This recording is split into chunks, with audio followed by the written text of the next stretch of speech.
Welcome back, everybody, to the next chapter of From Nothing, Milos' story, where we pick up right where we left off as Milos and Stoic just finished having a infernal connection cleansed from them, having read aloud a name that was unfortunately done so. What not to do. What not to do. And A story by Milos or as the two of you leave the cleric's classroom after the gentle healing hands of Treat taking care of you, you find yourself back in the main lobby with mail waiting for you. The town guard, who is awkwardly standing near Persh, who is ignoring him. Yeah. Well, that's that taken care of then, and I suppose we should head back to the constabulary. Aye, are you two ready? As I'll ever be. Mail nods, and he begins leading the way back out of the Marigold Academy. Off we go. And as you're walking, Stoic says, did that look familiar to you? The thing? Mm-hmm. Well, not exactly. I feel like I saw the eyes when we left that house. But just the eyes. I didn't see that whole thing before that. You? Stoic is thoughtful. And as you ask him, he slowly shakes his head and he says, no, but it felt like maybe I should have. Like, maybe from stories I'd heard long ago. As if I was remembering something someone had described to me before. You know? Milos thinks about it. Is there any resonance, anything that I can remember from Roll history. that... Okay.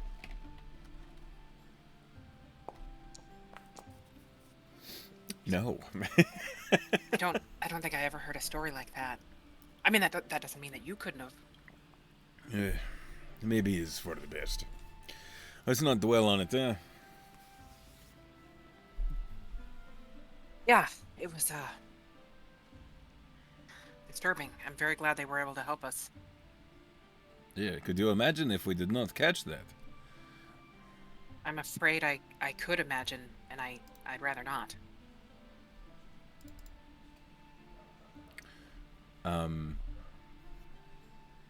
Stoic is like, as you're walking, he's much more quiet than he was before.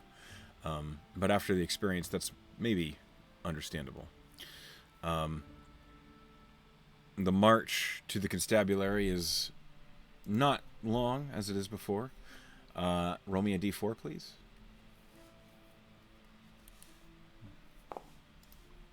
A 2. As you make your way to the constabulary, you have an uneventful trip. It is later in the day, as it's early afternoon. A lot has happened during this day already.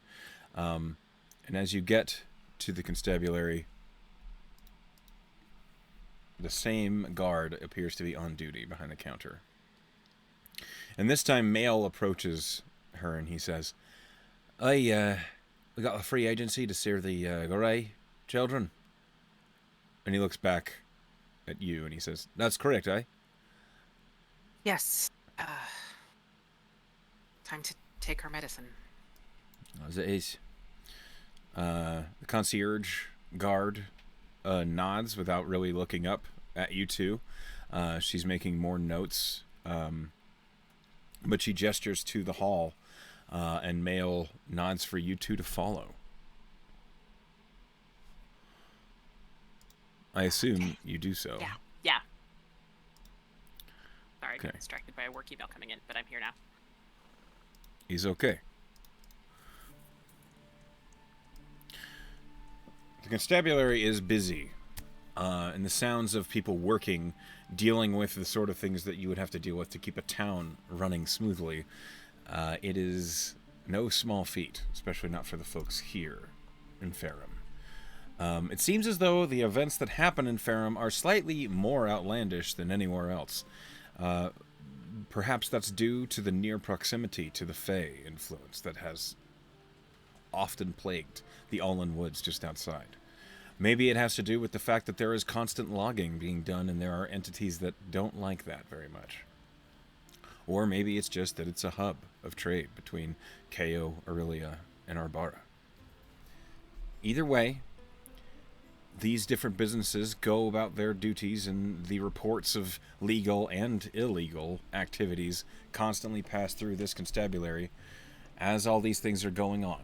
Mail leads you to down the hall, down into a more comfortable room than Master Gray had been staying in.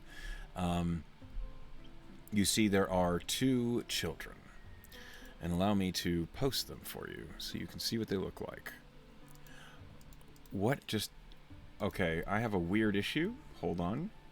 Okay. The source imagery got replaced. So let me just fix this real quick.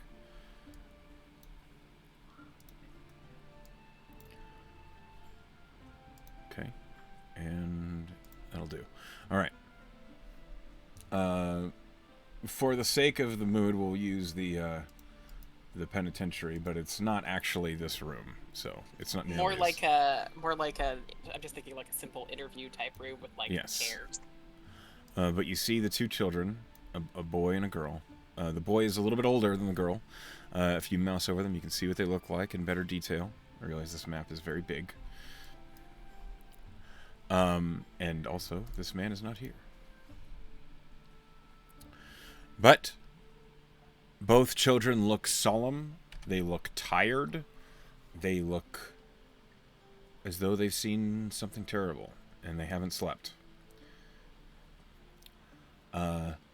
Male, as he's got the door open and he's leading you 2 in, he says, "This is Corin and Evelyn. Corin, Evelyn, these 2 just happen to have a few questions for you." And they just... The little girl doesn't say anything, is just looking at the ground.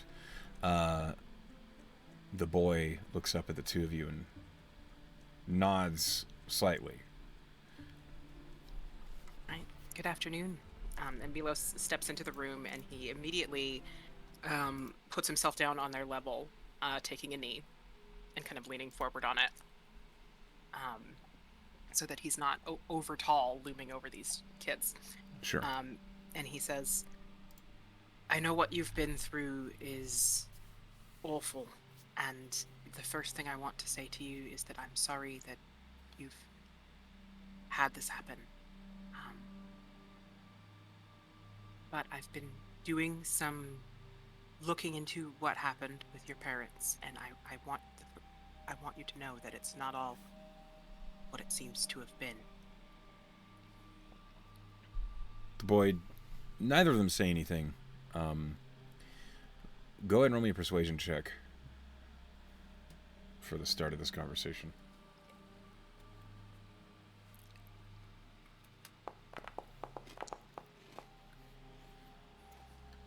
Not a bad start. 16. Corin, the boy, looks up at you and at Stoic. There's a semblance of hope in his eyes, as if what you said may have rung true. Maybe there's things that you can infer from his perceptions, or rather his expression, that things weren't adding up.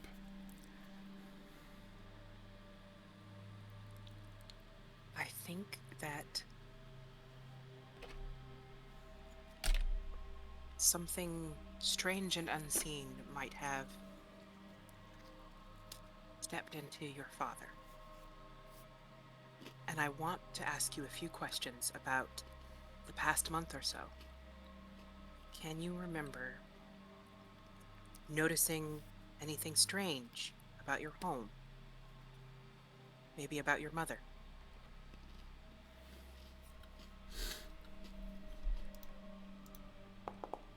Hold on. I'm rolling.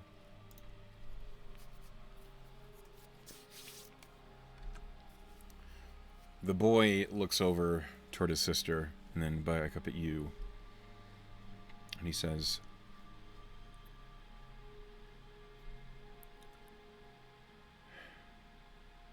she was angry, mad at me and Evelyn all the time.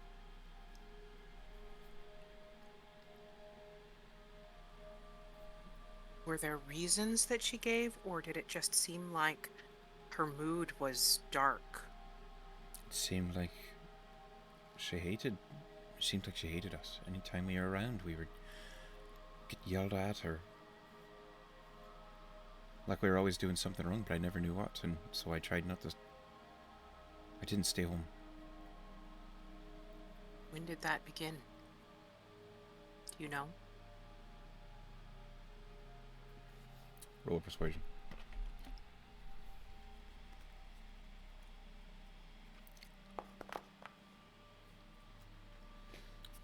22. He seems to hesitate. It seems as though he doesn't want to say, and he looks over at Evelyn, just over his shoulder, just like a glance. Evelyn, without looking up, says, "The same day as the nightmares."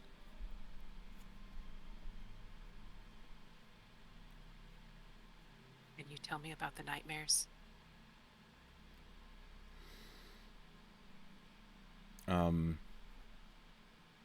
Evelyn seems to shy away. Let me... Milos holds up a hand, and he says, let me try to explain. I'm someone's father, too. And he's not my blood. But his mother took me into his family, and I became like his father.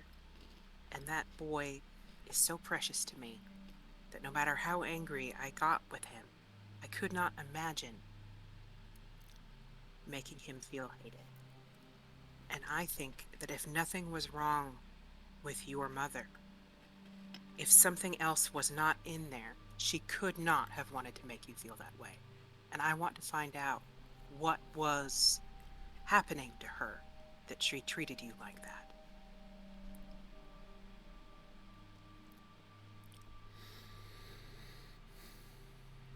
Evelyn, after a long pause, nods, doesn't look up at you, glances briefly up at Stoic. And her head kind of turns to the side as if she's maybe taking a form of comfort in talking to her brother instead, but she answers you. And she says, "There were scary dreams with a monster. And I had him for...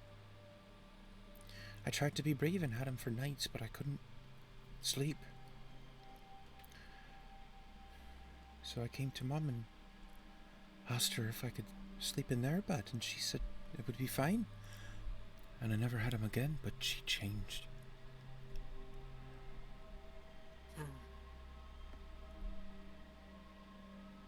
I feel like it's my fault. No, it's not your fault. She wouldn't have changed if I had been brave. If I had just...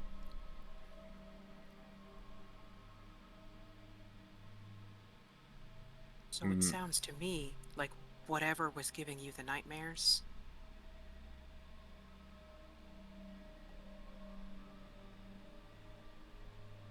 it would have just consumed you. Your mother would never have wanted that.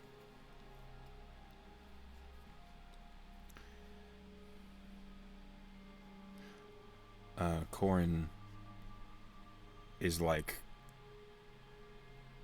trying to lean in to Evelyn as if to comfort her.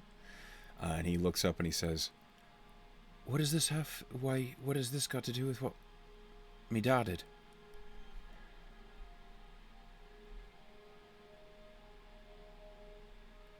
So, this ugly influence think that it leapt.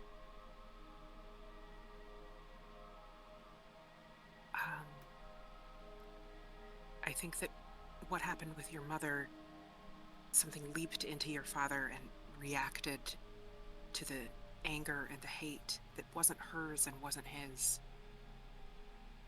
I think there was a spirit, there was some ugly thing, a powerful devil. And I think that its influence is what happened here. I've never seen me dad do anything like that before. I've never seen him. But it was him. It was his body. But there was something else inside. I know this is hard to understand, and it's ugly, and it's strange. But your father was taken over by something else. Like a nightmare. Something that was not him. Talking to you just makes me more sure of that than I was before.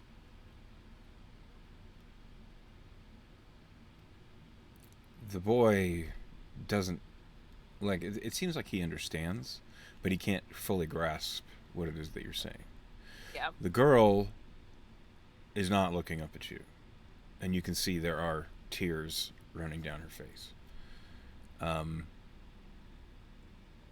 It doesn't take a very good insight check to realize that these two children are scared and confused, and they don't know why or how what happened.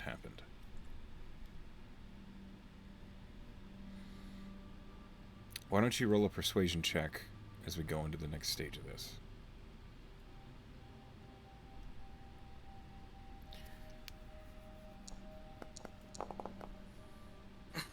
Okay.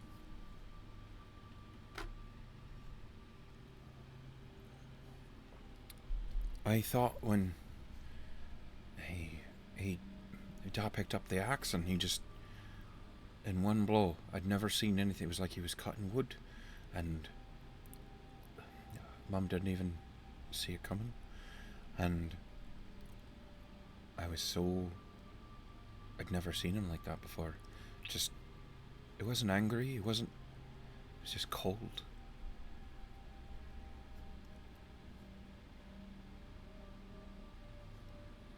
As if he wasn't even there.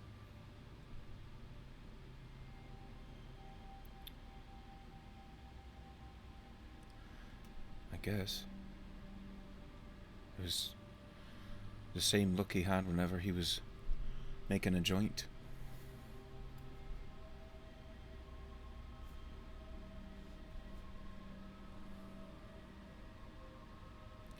Evelyn kind of sniffs, and she says,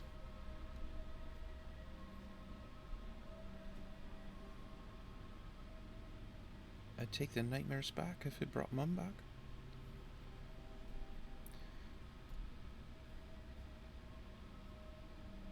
No, you would. But the thing is, with a creature like that, with something that powerful, that dark, when it chooses someone like that, when someone has reached into the beyond and made that kind of connection, the power will consume them eventually if they... It's just beyond anything that... You couldn't have protected your mother from this. And if we could talk to her, I am sure that she would have protected you from it. Even though this is hard, even though this hurts, and I'm so sorry. But you can still have a family together with your brother, with your father, because he wasn't the one who did that to your family. Roll a persuasion with advantage.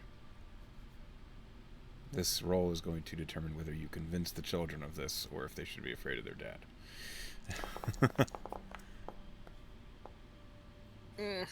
10. Yeah, not a great roll, Not a great roll. but him try. Karen and Evelyn don't say anything. Evelyn is crying, basically like pulling her body into herself, her shoulders closed. Karen is next to her, the slightly older boy trying to be strong for his sister. Pulls her close to him and just leans his head against hers. After the pause, Male says, Are we done here? I think that's all. I don't think I can help anymore. Stoic thuds an enormous hand on your shoulder. And then Male shows you out of the room. Thanks, man. It's not easy. No, but I guess we should make a report, provide the evidence, all that. Male leads you out of the not interrogation room, interview room is a better word for it. And as you are back in the constabulary proper, the sounds of people milling about and work being done and people talking and noises, it all comes crashing back. And it's almost like, how can these people be so distracted when something so like this has just happened? Yeah. Male leads the way toward Hallstrom's office, and he says, I'm not going to lie, the two of you found a few things that we never spotted, so those are some tough nuts, those kids. That being said, from what I heard, from what you were saying, it sounds like you've got the right of it. Yeah, this was a possession. It wasn't it was a murder, but it was a possession murder. Aye.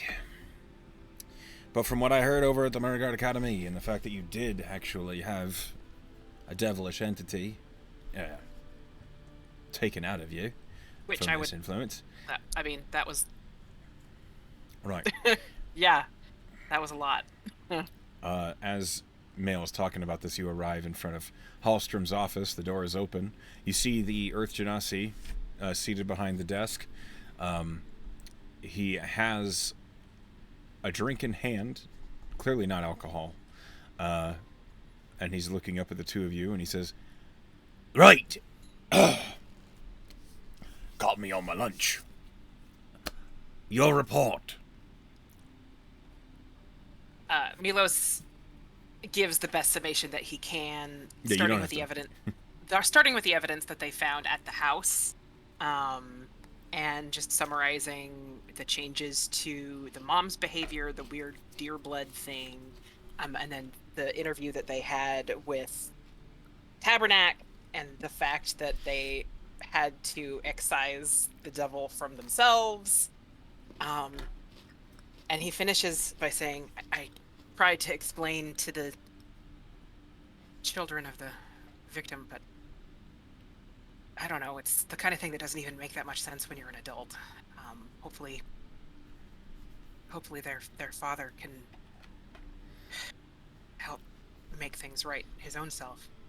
But he was possessed, sir. I am very sure.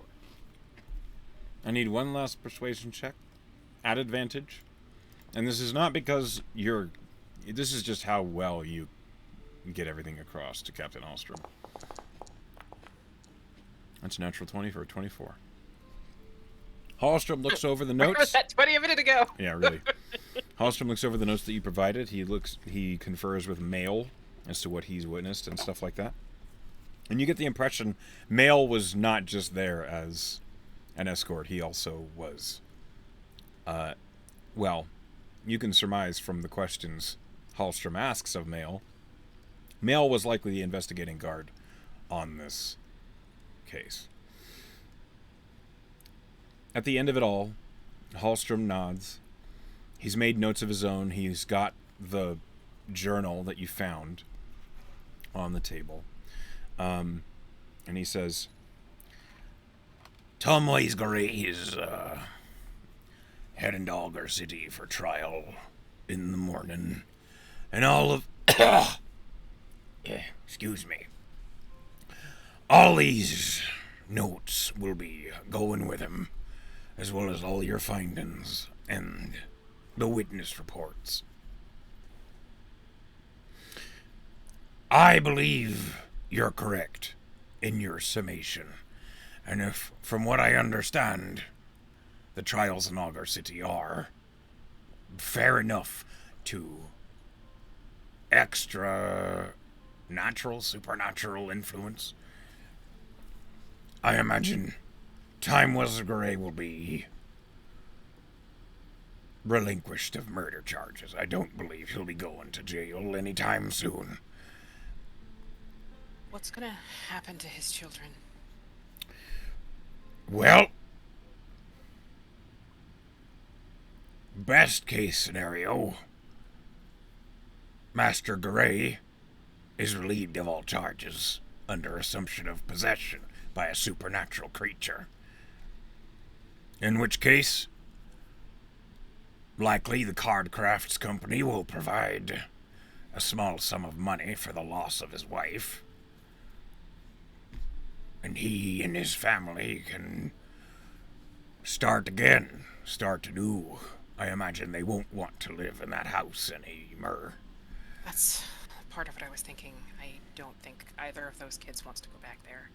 Worst case scenario, the trial does not go in Mr. Gray's favor, in which case the children will be taken care of, likely in a proper home in Algar City. If that should happen, would you or someone here do me the honor of letting me know in a letter or something? When the trial is finished, I'll let you know. Thank you. As for your performance, you performed a very thorough investigation. Got a lot more information out of Mr. Gray than we managed to, and you found a lot of interesting evidence that we missed. And he's looking at Mail as he says it. As such, you'll be receiving my recommendations to the Marigard Academy. Additionally, I realize it's a free agency, but your efforts will not go missed. And he sets a pouch of gold on the desk in front of you. Thank you, sir. For your efforts. Most of the strangeness that we found, I mean, I was just... If you didn't know to be looking for magic stuff, I don't think we would have found it. Well, the fact of the matter is, you did find it. Which is enough for me. Thank you, sir. And Milos kind of looks a sorry face at Mail, like... Mail is stone-faced. He doesn't seem... not reactive. Got it.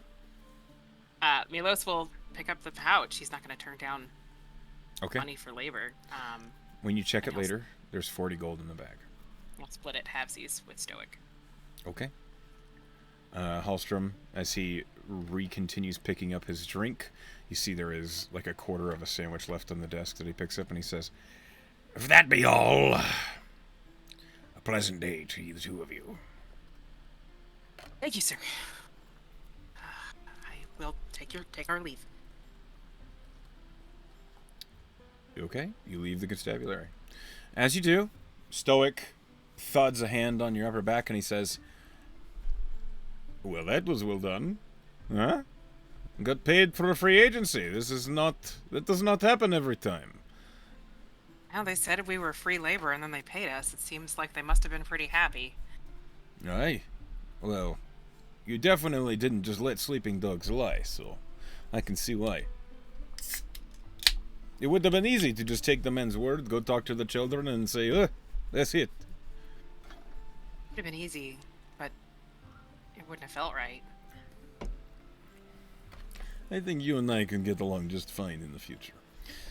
I think so too. I'm glad we didn't take the short route. Me too. Also, I am glad I'm not going to have nightmares of monsters. Yeah, I am very glad that we're not gonna have that thing in our heads. Ugh.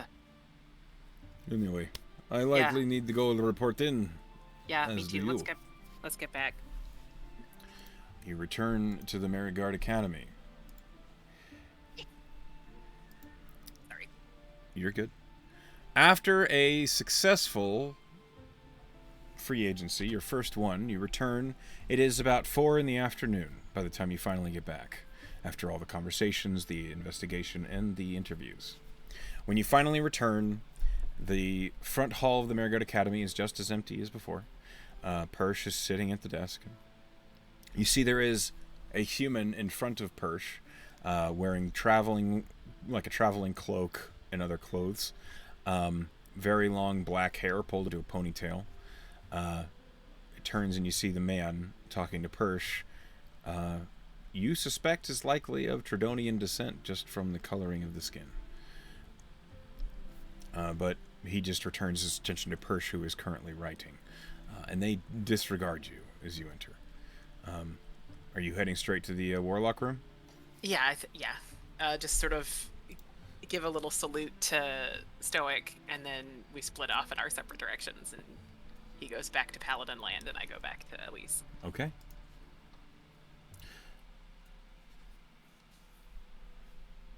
As we return to the warlock classroom, you see there is actually a practical exercise occurring in here. As Dog and Elise appear to be not dancing, but you see that Dog is working on what looks like the effects of a spell, as black and gray magical energy are tracing around her fingertips, and Elise is telling her, no, more intentional. You must provide the motivations behind the magic. You are channeling it. It's not yours. And you see Dog is getting maybe a little frustrated as her brow is furrowed. But as the door opens and you enter, Dog spell fizzles. And she says, curses. And Elise says, why don't you have a seat and cool off, take a break? And then she looks to you and says, Milos, you're back. Yes, Elise. Just got back. It went well. Ah, you must fill me in. Well, when I say it went well, I don't mean emotionally. But, and then Milos just sort of gives a summation, Okay. like a précis, as if you will, of what happened. Looking pretty embarrassed as he relates the part about Tabernac and then Tree using him as an object lesson. But just, not really holding anything back, just kind of a little squirmy about it. Just like, You see, you tell her the whole truth. You tell her everything that happened. At the end of it all, Elise has a slight smirk on her face, and she says, I am pleased to know that you are willing to use our faculty to your advantage. It is the purpose of having these instructors at our use. I think you said something to that effect, so it seems it would have been silly not to. You have a good ear.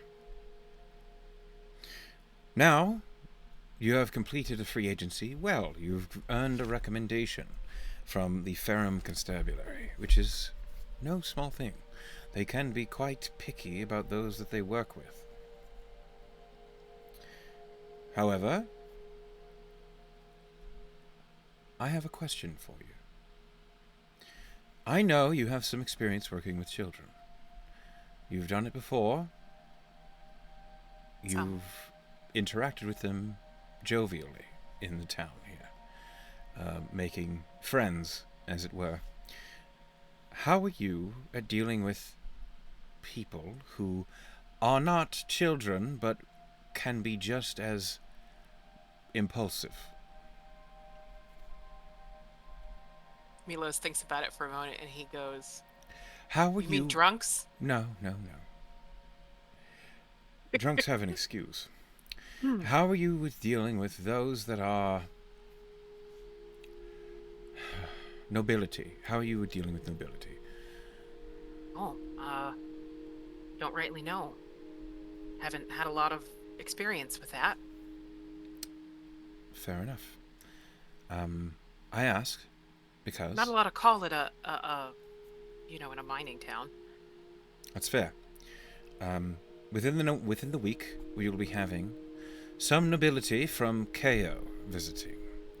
An ambassador of sorts will be visiting the Marigard Academy, and they believe the Warlock course is of interest to someone they know. And so you and Dog are going to be tasked with showing them around. Like what Maxwell does? No, nothing quite as such. I will be arranging an interview of sorts, where this individual will have a unique opportunity. So you have spoken with your patron, and she turns to Dog and says, and you have as yours as well. This individual, you shall introduce them to your patron.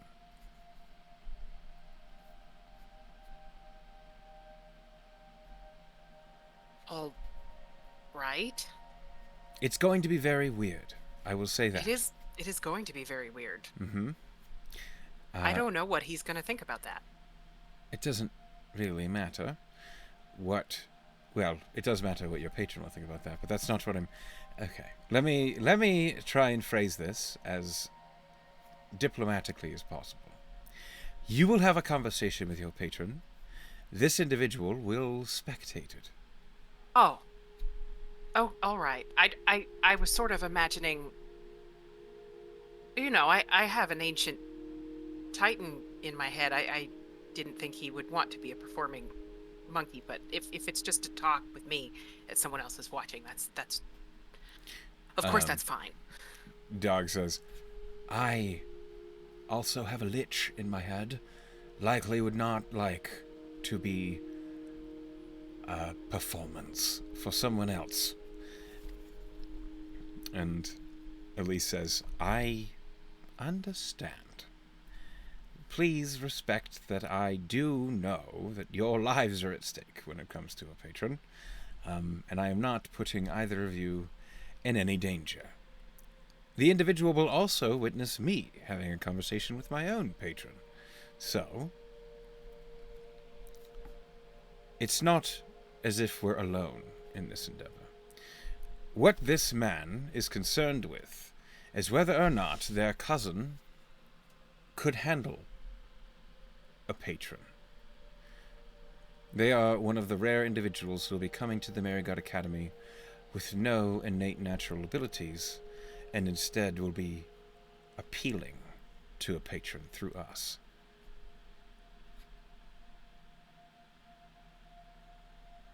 Did you not think about maybe if you had arrived at the Marigard Academy with the intentions of becoming a warlock, but you had no connections to one?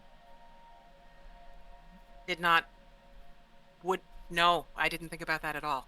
Well, it is something that we are prepared to provide. We have a number of powerful entities on the line, as it were. Favors owed. We've been around for quite a while. It's just so strange for me to think about, but I guess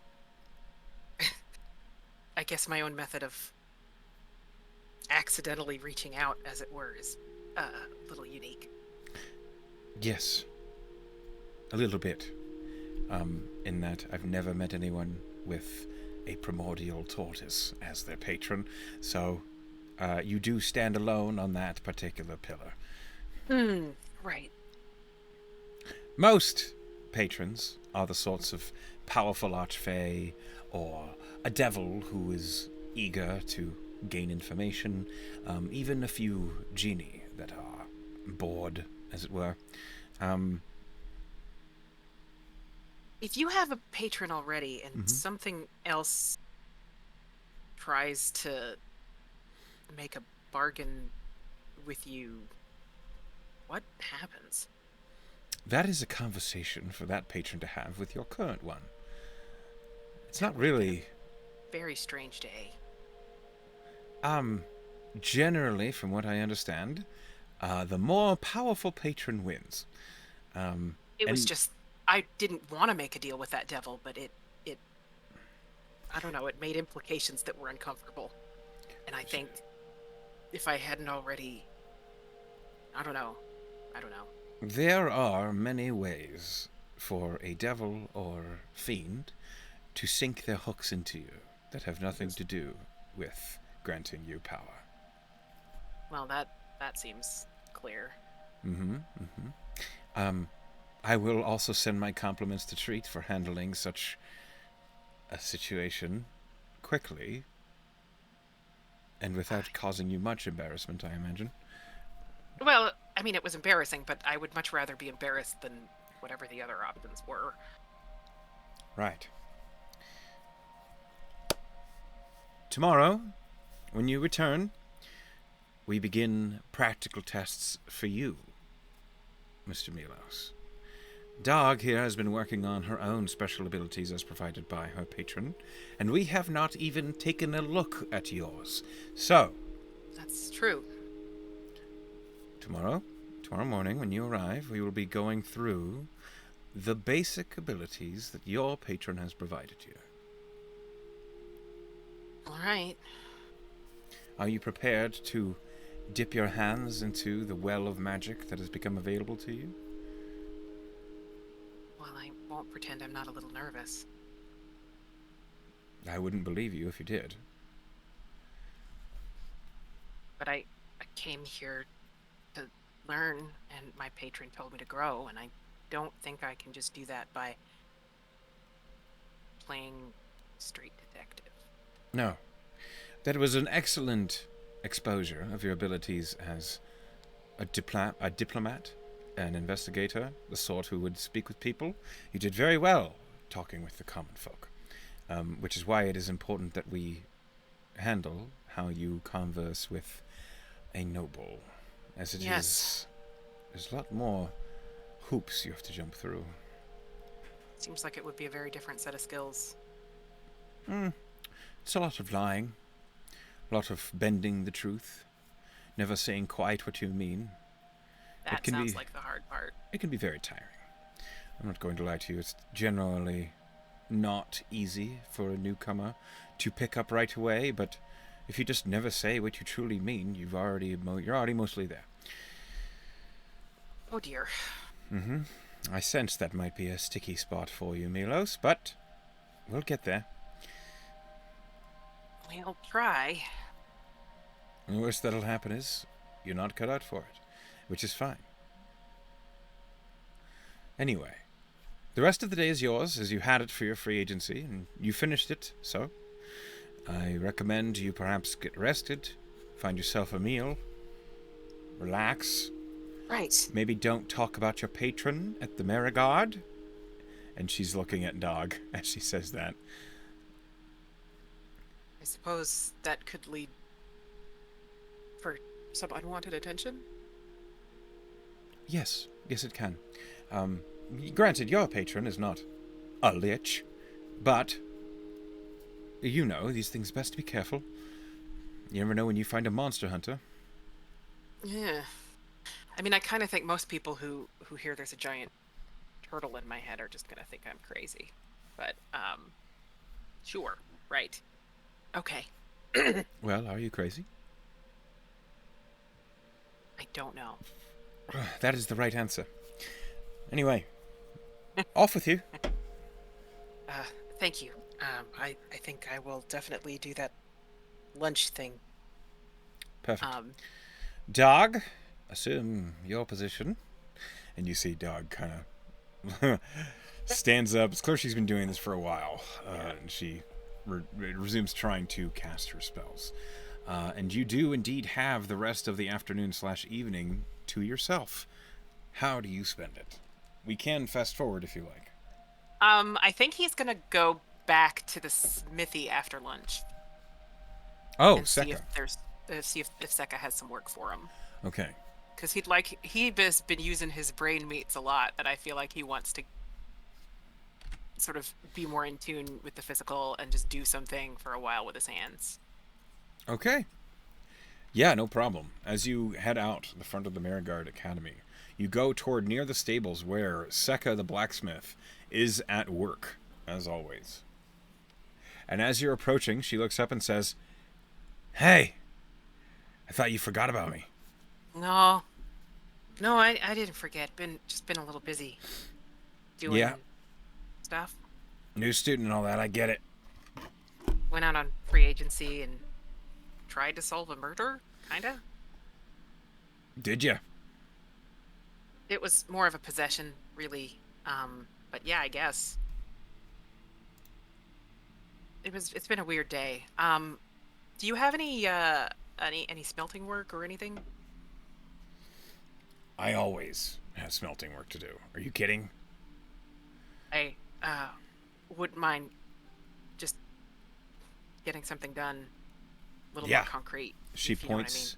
She points to the back of the shop, and you see there is a very large. It's a forge that's not hot at the moment, and you see that in it is a crucible, and near it is a pile, just a mound of old armor and weapons that look like they are not of any use to anyone. They're rusty, they're gross, and Seka says, "Well, get her heated up, start Yeah. melting all that shit down." Do that. See if I can just get to my tool proficiency and roll it. So the question here is, how much time do you commit to helping Seka? Because if you just commit a few hours, you'll help, but it won't be like a huge amount of work. But if you commit the rest of the day, Yeah, it's the rest of the day. He wants to just zone into doing this and leave behind the thinky thoughts and just bang some out. okay. Because I think he's a little haunted by his failure to save the day for those children, and I think he wants to just get away from inside himself a bit. Okay. Then go ahead and roll your smithing tools. Which is just a dexterity plus proficiency, right? So it depends. Let me look at your character real quick. Typically, it is just dex plus proficiency. He's got the smith tool proficiency. Oh, then yeah, that's all it is. Just roll dex plus proficiency. But I was trying to figure out how to roll that on the foundry sheet, and I was like, If you how click do? on dex, Aha, you can roll an Dex. ability check, ability check. and then you just add +2 for your proficiency. Or the okay. See how he do. Oh my god, A 6. that's terrible. That is not so good. I So- don't suppose there's any way I can make this an advantage. There's lots of ways you can make this an advantage. Okay. Now I'm trying to think of one. Okay. I mean, he's done this before. It's sort of his like. I won't say it's an area of expertise because I didn't take expertise in it, but like, I'm looking at my shit. Hang on. Well, how would you get advantage on it if it was something else? I'd ask for help from someone. Yeah, that's a good way to do it. Maybe just ask. You don't even have to ask someone who's there. You could see if your patron has any See if my advice. patron could help me calm down, maybe, Sure. because I'm rattled. Just like take a deep breath. Like, I just need to focus on this, and can you help me? There is a moment's pause, and then you hear, No matter how mighty the quake, a mountain does not stir unless it chooses to.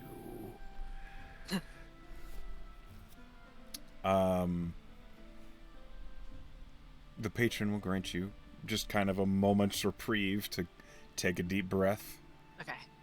Give it a shot. You can have advantage.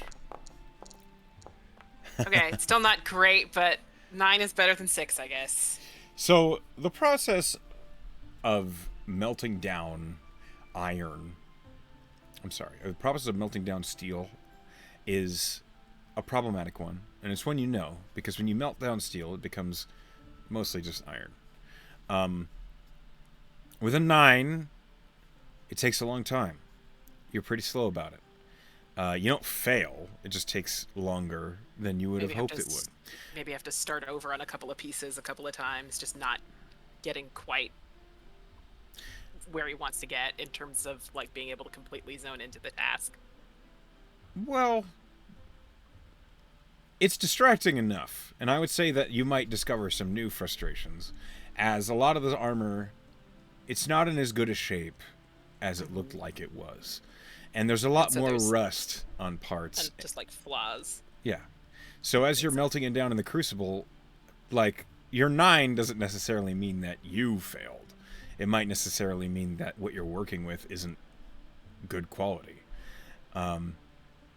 It's just the 9 is the result of your efforts, which in this case, you do smelt down quite a bit of armor and weapons, but you didn't get quite as far as you hoped you would by the end of the night.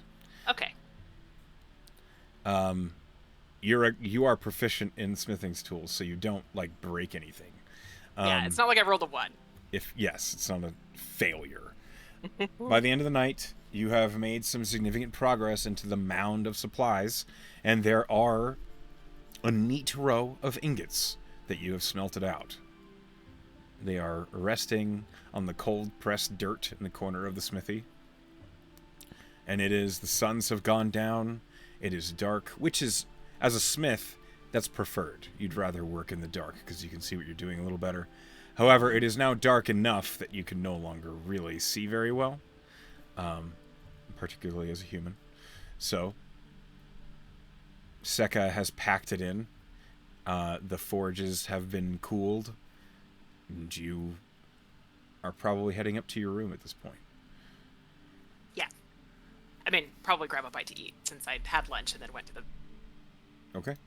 And it is later at night, so what is up to eat in the mess hall is generally the late night food of stew and soup and bread. Stew and bread, and which is perfectly suitable. It's not as hot as you might have hoped it to be, but it's not cold. And then, I guess remind me what the bathing situation is like around the quarters. There is a bathhouse, or you can just bathe in the basins in your quarters bathroom. I feel like I can do a more thorough job in the bathhouse than I was just in a forge for a long time. So I feel like he'll probably actually Okay. mosey over there and give himself a good scrubbing. Sure thing. Hold on a moment. The bathhouse is not crammed, though there is a couple other people in there.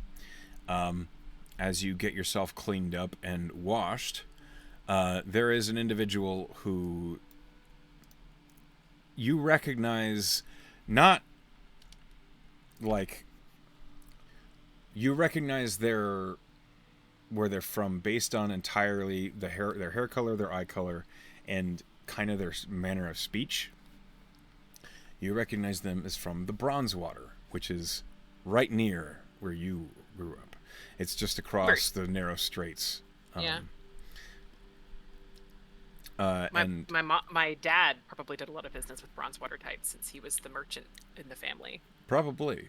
And for just a archetypical example, the Bronzewater is kind of as close as you can get to mainland Japan, sort of thing.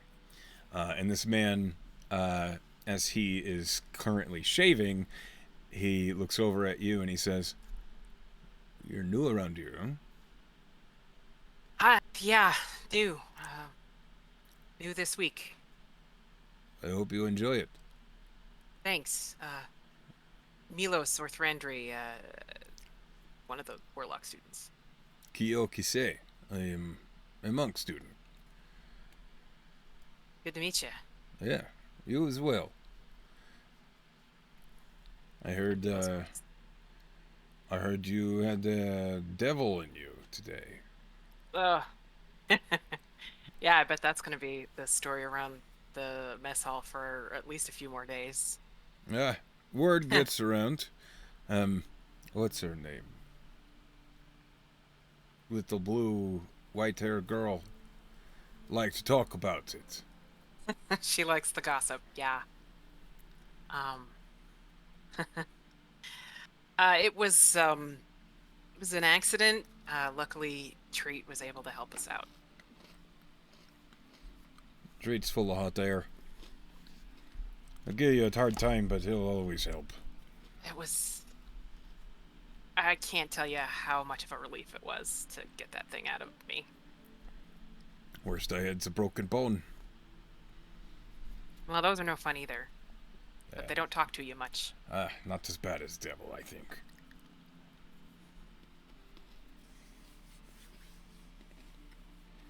And Milos, like, gets in the bathing pool and starts scouring just Mm-hmm. smell off of himself mostly. It takes a minute, but the bathing pool smells amazing of flowers and lavender, and the soaps do a good job of cleaning you up. It doesn't take long. And all in all, the bathhouse, it's not amazing, but it certainly serves the purpose. And there's something relaxing about being immersed in hot water, even if in a way that basin washing just isn't. And I think it helps between the work of the day and just like taking the bath and cleaning all of the schmutz off himself. I feel like Milos is a little more reconciled to life by the time he's done. Right. You take a bath, you meet Kyo Kisei, and then you head off to your room, your quarters. It is... You said Kyo was human? Mm, Or just looked human to me, or I don't know. okay. You're pretty sure, but you're not certain. But based on just like the almost radiant light that you seem to see... Asimar? Yeah, it seems like an Asimar.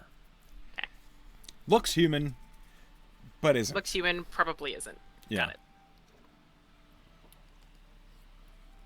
It's almost an after-affecting echo that seems to radiate after his words as well. It's an Asimar thing, Yeah. Anyway, as you lay down to rest after the long day of investigations and the tiring work of trying to help people, which can be truly exhausting, honestly. Yeah.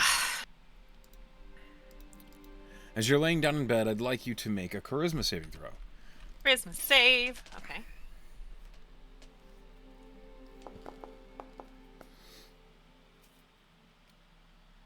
Six. 16.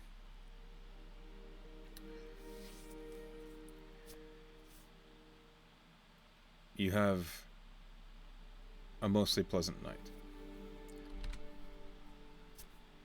When sleep takes you, your dreams are peaceful, the ones you don't remember, until the sun's lights begins to push through the windows, and you see in your mind's eye a familiar pair of orange eyes.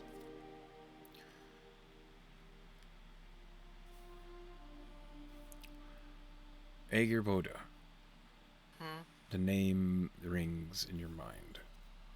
And you feel tempted to say it aloud. But you don't. Yeah. Milos is not going to make that mistake again. But as you're sleeping, and this devilish entity seems to be peeking in, you hear, You can be meddlesome. You could even be problematic. Why? Why look into matters that don't affect you and didn't?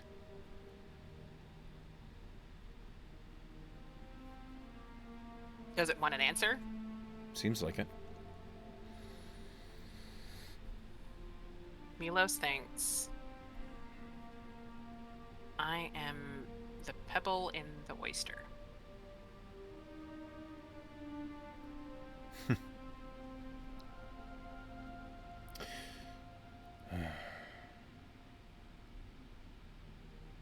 Through which, be careful, as no pearl is perfect. The entity seems to leave you. The dream that you're in felt as though you were among someone else's presence. Suddenly that presence is gone, which is a weird feeling for a dream. Seems as though you're in an empty scape. A dream world that is of your own creation, and you're aware you're in a dream. But there's nothing else there when there once was.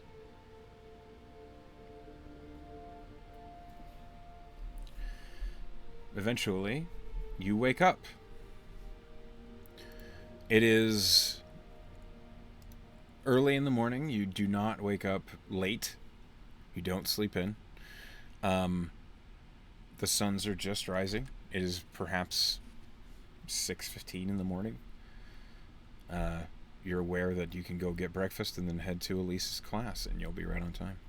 That's the plan. Okay. Go gobble some eggs. Yeah. You can add 5 temporary hit points if you eat breakfast.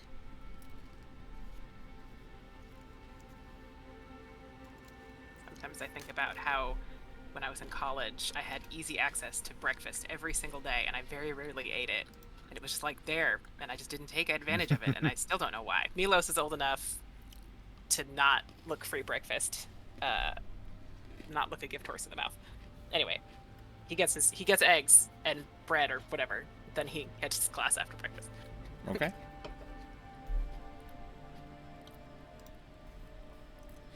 Elise's class is just as familiar as it always is, and you see Elise is in the middle of the room. She has a large tome open in front of her. And as you arrive, she looks up and says, "Good morning, Milos." And right following you, you didn't really notice Dog was there, but she comes in soon after you.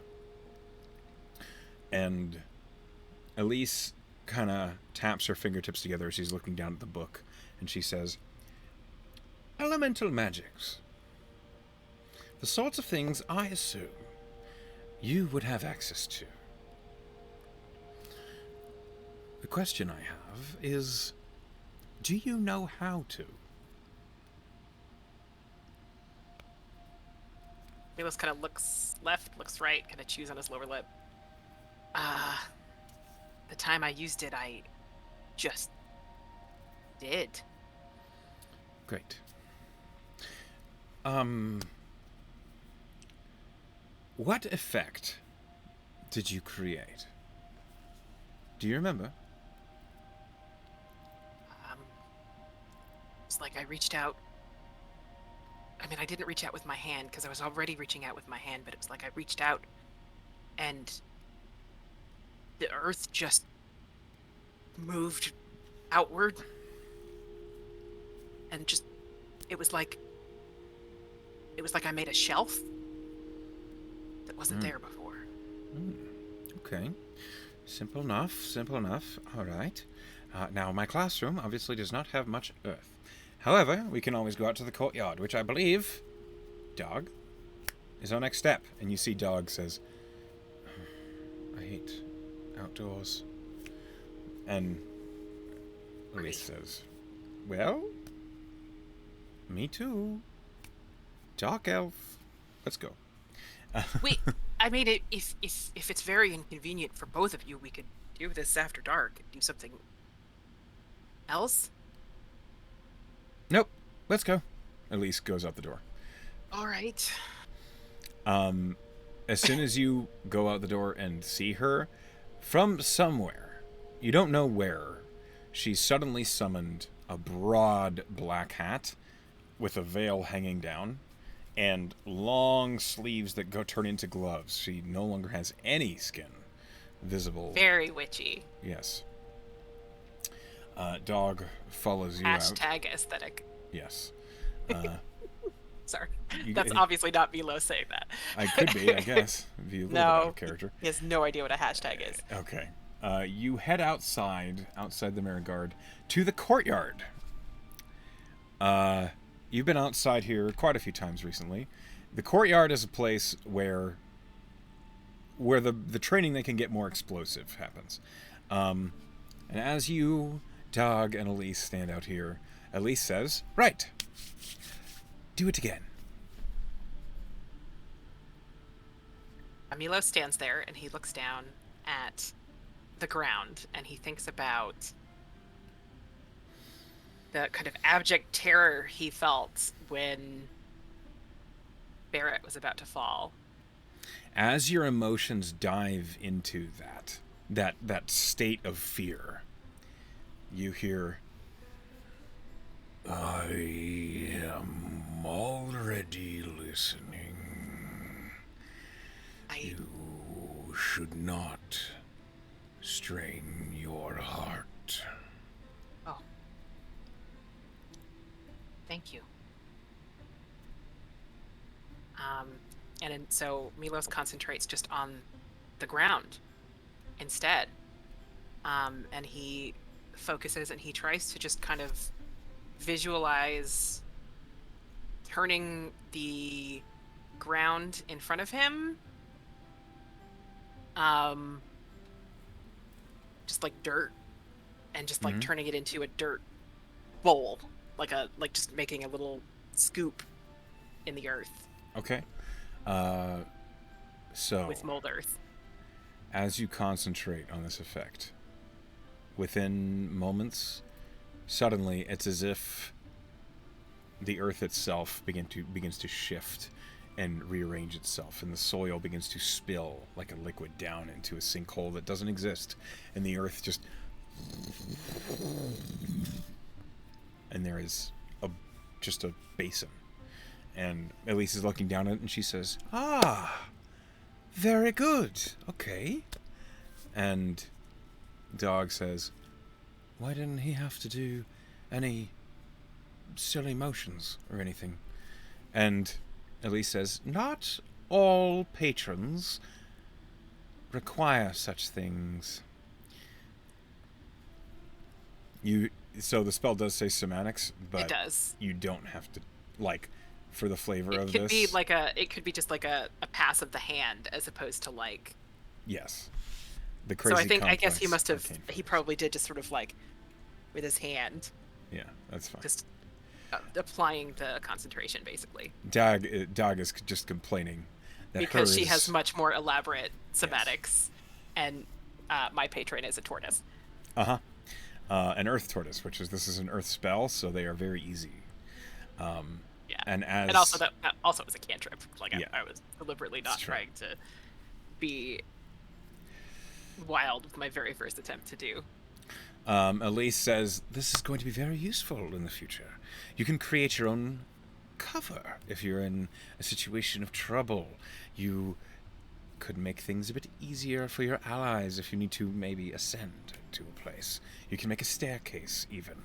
The ability to easily alter earth around you saves you a lot of time in the long run. A very, very good utility. I am pleased." Oh, good. Felt interesting. I don't know if I could describe how that felt. Elise twists her hand in a sudden gesture, and you see a mockery of a person appear in the center of the basin that you've created. Doesn't move, and it appears at closer inspection to be a scarecrow. And she says, "Great. Now, for certain, Your patron has granted you the ability to defend yourself, and I want you to imagine that this entity, this terrifying man of straw, is out to slay you. Defeat him. Alright. Attack the scarecrow. Mm-hmm. But not with your hands. Not with my hands. No weapons. Attack No. the scarecrow. Only with the gifts your patron has provided. A vast scarecrow. And Milos You kind of say reaches a out. vast scarecrow. Yes, I do. And Milos kind of shoots his hand forward and tries to just cast Eldritch Blast. Okay. So your vocal for Eldritch Blast is a vast, which is It is now. fantastic. And your And it's somatic, that's gonna be my somatic is throw a punch, basically. basically like an open hand throw, like the beam of the Eldritch Blast is gonna come out of the heel of his hand. Okay. Roll spell attack for Eldritch Blast.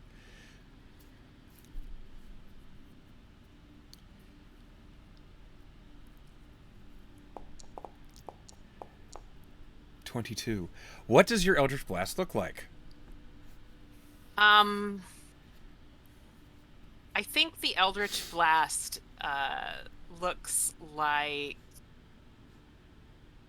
almost like a deep, like a glowing orange outline, but a very dark red, like a magma plume. Okay. As this surge of energy flies forward from your hand, as if you weren't quite expecting it to even work, and as it does, slams into the straw man. Go ahead and roll damage for your Eldritch Blast.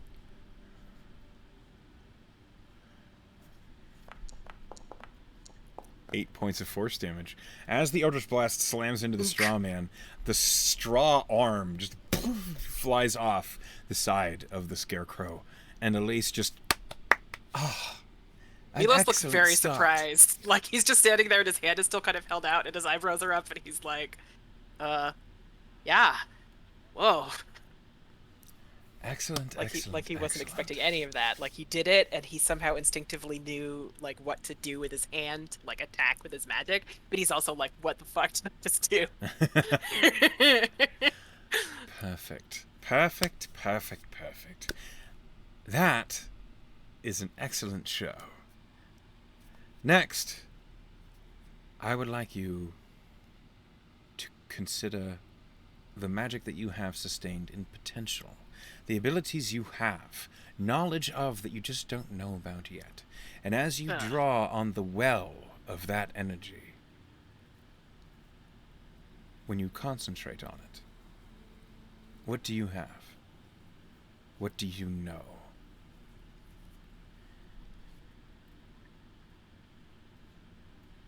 You mean what could I use that I haven't used? Yes.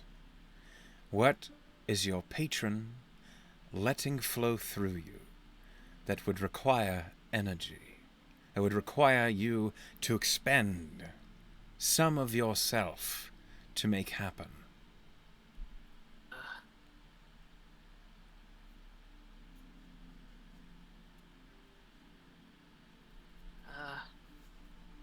Elemental chaos. Well, are you willing to expend yourself a little? I can try. Try.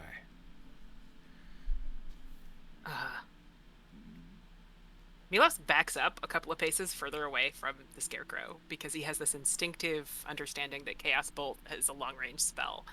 Okay. When you do that, both Elise and Dog also back up. And he's gonna try to cast Chaos Bolt and blow up the scarecrow. Okay. You spend a spell slot to cast Chaos Bolt. Spend a spell slot. Make a ranged spell attack. Choose a D8. And the number roll. Okay, hang on. I'll just roll. I'm gonna roll the attack first because this is confusing. Yes, cast spell.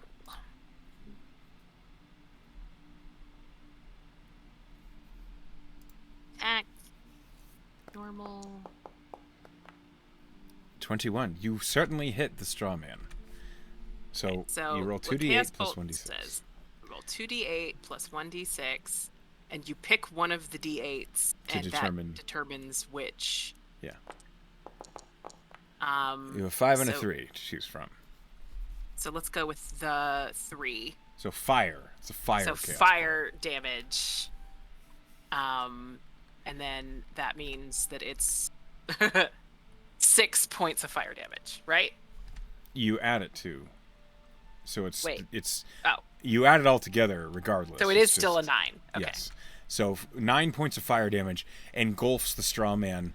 The chaos bolt, as you release it, it's almost unknown what form it's going to take.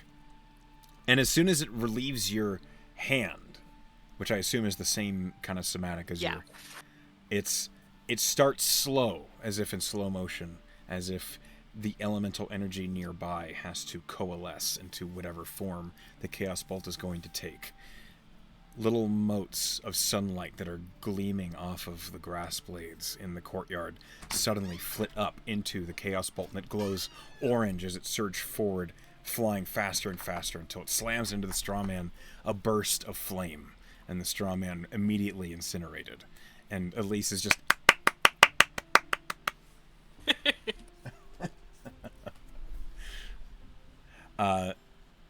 Dog is... Her arms are folded and she's just kind of nodding, and Elise says, "Very, very impressive.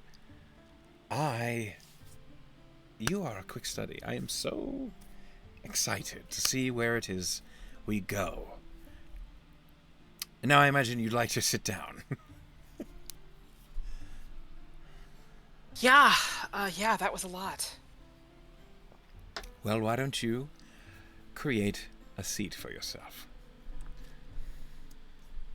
Right. Right. And Milos looks at his bowl, and he casts Mold Earth on it to try to basically invert the bowl into a stool. Yeah, it does so. Just... And he sits down on his stool. Okay. It is remarkably solid. And he just, like, kind of bows his shoulders forward and, like, rakes his hand back through his hair, like... The Yeah. man has magic. Yeah. What the fuck? Over the course of the next few minutes, you watch as Dog goes through much the same sort of thing. Only, in the case of Dog, her magic is, well, it's not nearly as elemental. The straw man that Elise creates for her, it glows with brilliant light.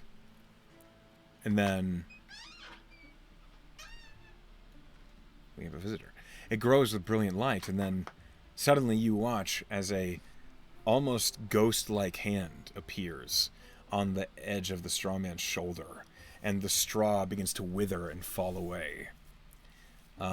You are watching Dog cast Chill Touch, and Elise goes through much the same coaching with her, teaching her to use the magic that is innate within herself.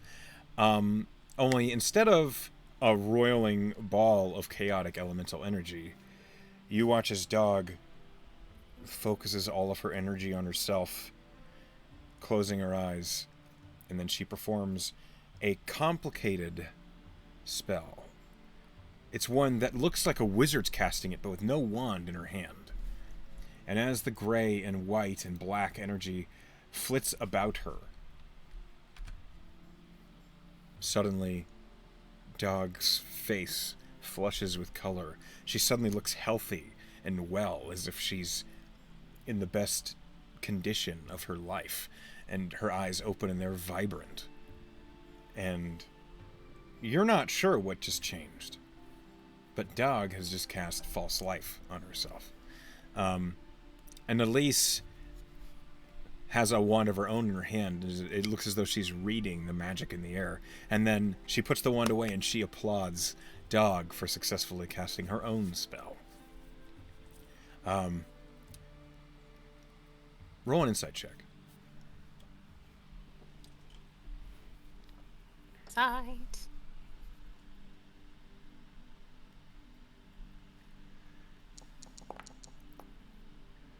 10. Nope. Dog seems happy.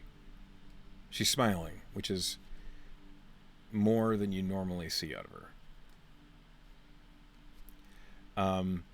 But after a couple hours of practicing the spells, you practicing your own spells, finally, you have the opportunity to test absorb elements. What does that look like? As Elise tosses a small mote of fire towards you. I think that while his aggressive magic is a hand pushed forward so that magic leaps out of his hand, I think when he's casting absorb elements, he draws his hands inward, like he's forming a shield or like a cup of his hands, and catches the fire. Okay.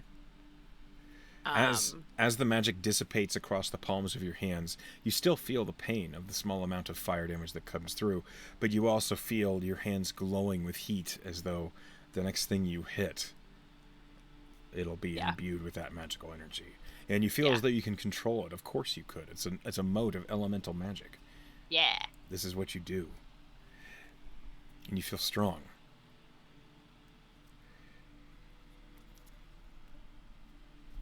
Milos kind of perks up. I assume he attacks the skeleton? No, the scarecrow. Scarecrow, yeah. The scarecrow with his absorbed element. Okay. Of fire. We can just say you hit, and we display the spell. You feel the fire explode from your knuckles into the scarecrow, and as your own... It says I have no available level 1 slots with which to do that. Oops. Well, you took a short rest, so you would have. Okay. Okay. Got it but back. As Lost you strike the scarecrow, it explodes out in a small burst of fire, and it is just bits of straw all over. And having seen the spells cast by Elise, the spells cast by Dog, and your own spells cast, it's been a very eventful afternoon as you have explored your own abilities and those that you innately know and now cannot wait to access later. By the end of the afternoon, Elise basically applauds you and says, "The two of you have made fantastic progress today. Truly, I don't want to say blessed, as that might be a little bit superfluous, but I am grateful to have such able students and such that are willing to go to their just limits, just to practice the sort of things that we're going to need in the day-to-day. Now, as you know what your abilities are, at least at this stage, what your patrons have granted you, as you grow in power and as you work with different allies, you need to begin to consider how those abilities can be used with those that you work with. You should also consider, through the allies that you meet here at the Merigard, who you might invite to fight with you, to travel with you, to perform your missions with you. On any free agency that you are assigned, you are able and welcome to invite other students to come with you, not just the ones that we assign you. Huh. So long as they are also students, any work is hands-on work. Any work can further their education, and as such, working with different individuals is better for you in the long run. I would say you could work with Dog, Milos, but you too are both warlocks. And so, unless it is a very large party that is being arranged, you should avoid arranging for Dog to travel with you. However, you are welcome to work together on smaller deeds, whether they be around the school or just in your own studies.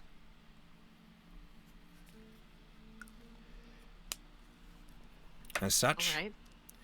I will be talking to you about your next free agency, which will be tomorrow. Oh, already? Of course. It never rests. But this free agency will be a quick one, I believe. It is a simple delivery. All right. I will give you the details on the morrow. In the meantime, the evening is yours. Well done, both of you. Thank you. And now I'm going inside.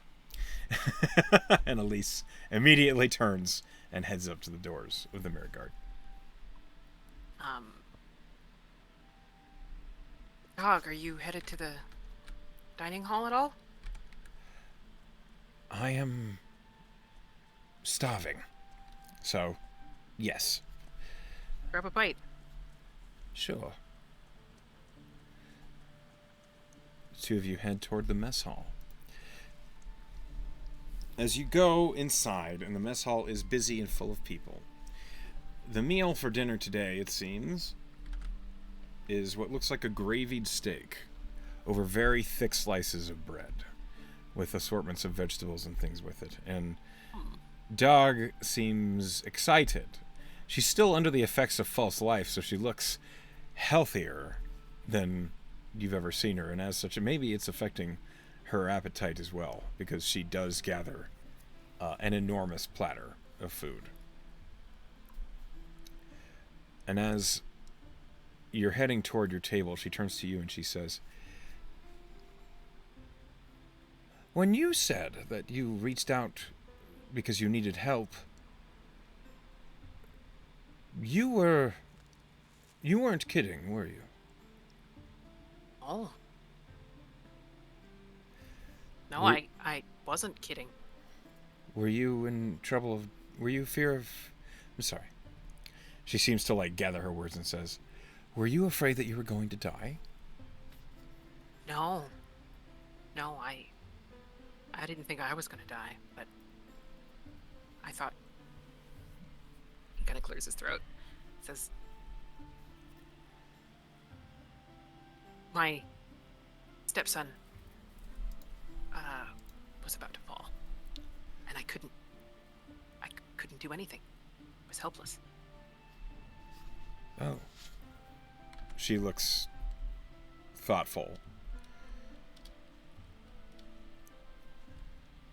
Well, It's the most terrifying moment of my life, and I would have survived.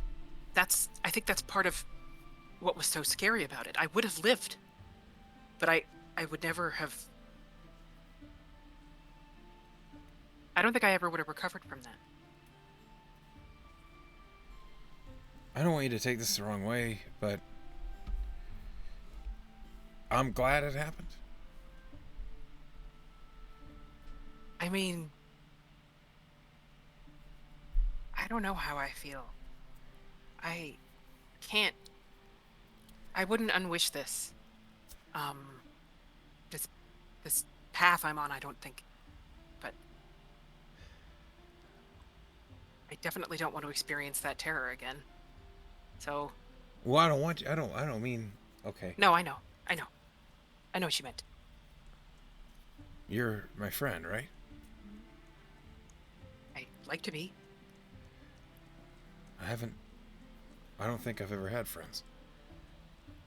Well, I've had a few, but, it can be hard to talk about this stuff even with someone you trust. Very personal. Well, I haven't had... Well, most people just say I'm weird and creep them out. So, I guess because you know a little bit about why, I feel like I can trust you a little more, you know? Yeah, I get that. Can I ask you a personal question? Sure. When you cast that spell, the life spell, is Yeah. this what you looked like before? She kind of looks down at her hand, which is flush and pink instead of the gray and almost corpse-like. And she just... Yeah. It's been a while. I'm glad your magic will let you touch that again. Yeah. It's a good reminder. Even if it is just for a little while. Yeah. It's almost like Tal's doing me a favor.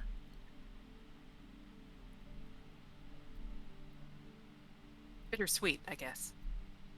Yeah.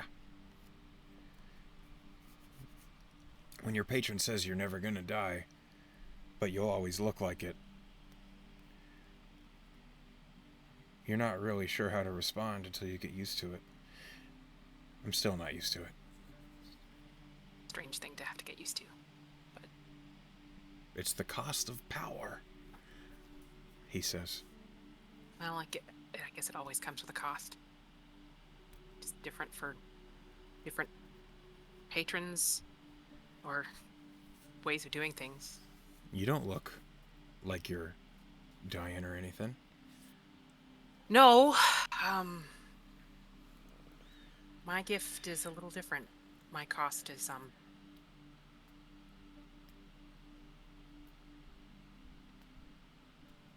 my patron wants to make sure that I only use it to help other people.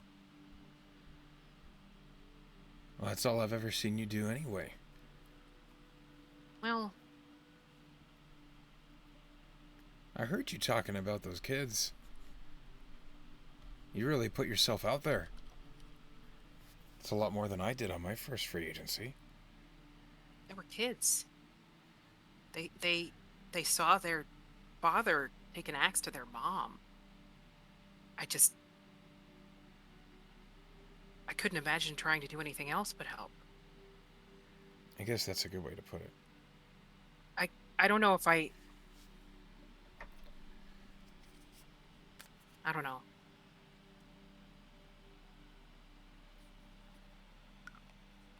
I don't know. It was weird. I never did anything like that before. I mean, I've talked to people, but like try to get to the bottom of a mystery or accidentally get a demon or devil in my head or any of that. Weird. What was he like?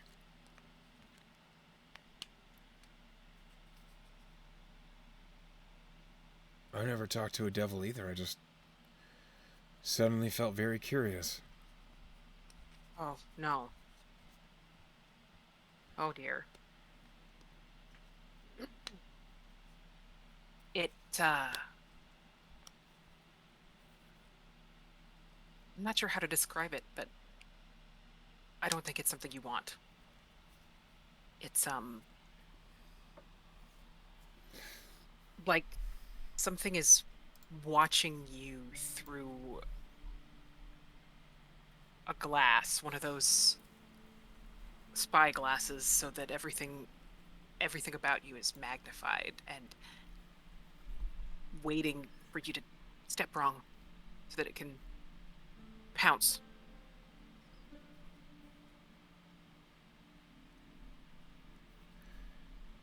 And take what it wants from you, no matter what that is, and you don't know. Well, when you put it like that, it sounds terrifying. It wasn't great. It was not great. I owe Treat and Tabernac for figuring it out. I owe them all. Really, I owe this place. I mean, I guess I wouldn't have been in this situation if it weren't for this place, but I still feel some obligation, you know? Just they saved me and it was workaday. It was just what they do. Also Well, weird. we are training to be adventurers, you know.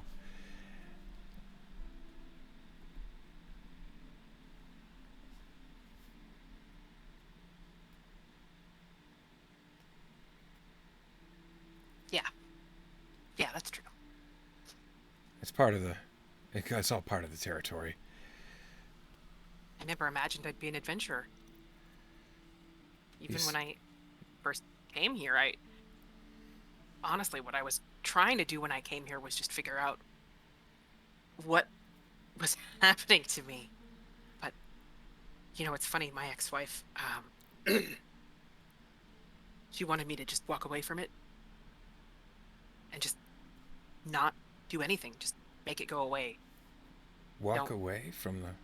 And you see, like, she's, like, looking down at her hands, which are still kind of flush pink. And she says, it's not really an option for some of us. I don't even know if it would have been an option for me. I don't know if I could have just closed my eyes and got back to sleep.